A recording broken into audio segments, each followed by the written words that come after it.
Omanye Ablawo. Yeah. From wherever you're joining us in the world, welcome. And it's my pleasure to welcome Her Royal Majesty, Queen Vickylextar, Beatrice, Okang-Sowah.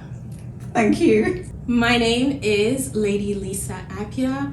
I am the Deputy Chief of Staff and the Director of Marketing in Omanye.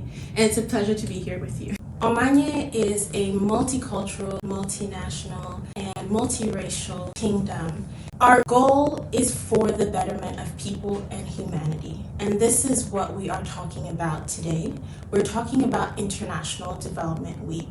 This is a week that happens annually, celebrated here in Canada, but all over the world.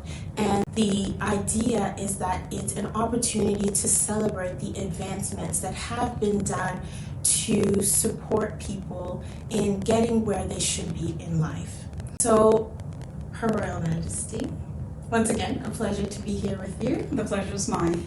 What is your vision when it comes to international development? There's been so much controversy over the years about the need for international development and whether or not it's actually making an impact on the nations that are receiving the support.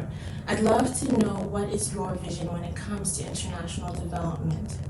Right, thank you. When it comes to international development, it's important to understand that there are two sides to the equation. Those coming in to help versus those who are being helped. It's important for the connection to be made right. It's also important to understand that indeed, much as there is going to be a lot of challenges, there's also extraordinary opportunities for these different countries to come together.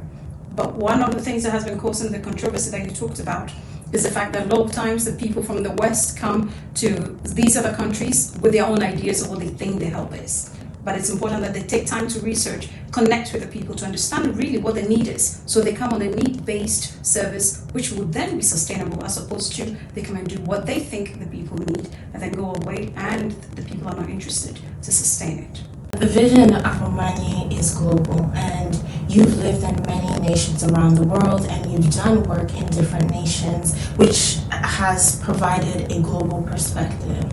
But when different organizations or different institutions are trying to implement these projects, as you said, they often don't have that understanding of how to support the people who are in need. But beyond research, is there anything else that they're supposed to know? Anything else that, from your own experience, you have been able to learn that can be shared to others to support the work they're doing in international development? Thank you. Again, about connection. To understand, even locally, right, without going to another country, you can hear something and do a research on Google and tell you that Canada needs XYZ. But what about Ottawa? Maybe Ottawa has a specific need that is different from the overall federal need. So if you're going to a place, it's important to connect with locals to understand the specific needs they have. Then in that case, we're able to actually work. So international development, for me, it's not about one country coming in to do their thing, but it's about also connecting. And the advantage of being in different countries also shows you the strengths and weaknesses that all countries do have. So again, look at the fingers, right? They're all very different. So if you look at whether you're a kingdom or a community or a country or organization, we can come together and actually give a better help to the people. But it's really important that we understand the needs of the people and work with them so that we empower them as well to sustain what has been done. There has been a lot of change recently in the conversations that are happening around sustainability and sustainable development, about how we have to look at localizing sustainable development and taking into account the actual need of the people. And if they're the ones receiving the support, they are the ones that should be implementing because they understand the local challenges. So that is the direction that international development is going in, but it's one that should be at the forefront because that's what will really make a difference. So in addition to that, there's been a lot of interest lately in the diaspora returning to Africa, and to a lot of them it's just to understand where they're from, but others are making huge investments in the continent.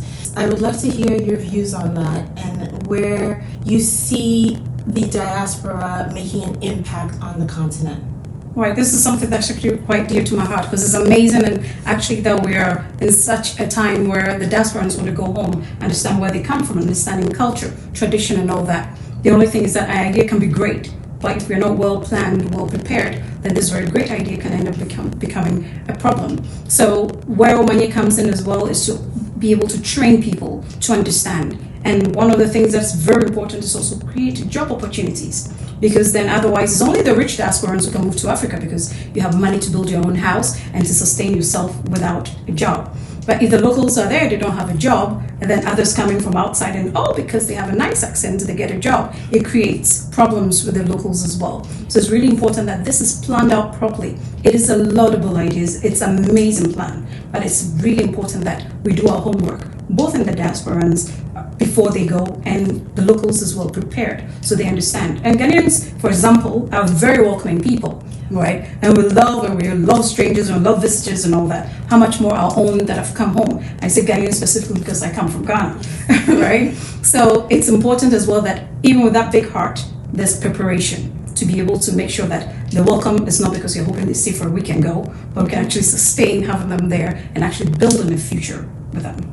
Then where does Omanye fit into this? You shared so much with us, but can you share a bit more on where Omanye fits? Because the vision is global, how does it fit into being able to advance sustainability and development in different nations around the world? So part of what Omanye is doing, starting even this year as well, is about training people in authority within the diasporans who are organizing them. So once we offer organized training, and there are a lot of royals as well in the diaspora, so it's important for them to understand the roles of royalty and the roles they play in this important venture. Also to get the people locally as well ready. So Omanye is more into training and getting the people ready for this, and that is an amazing to connect them, right?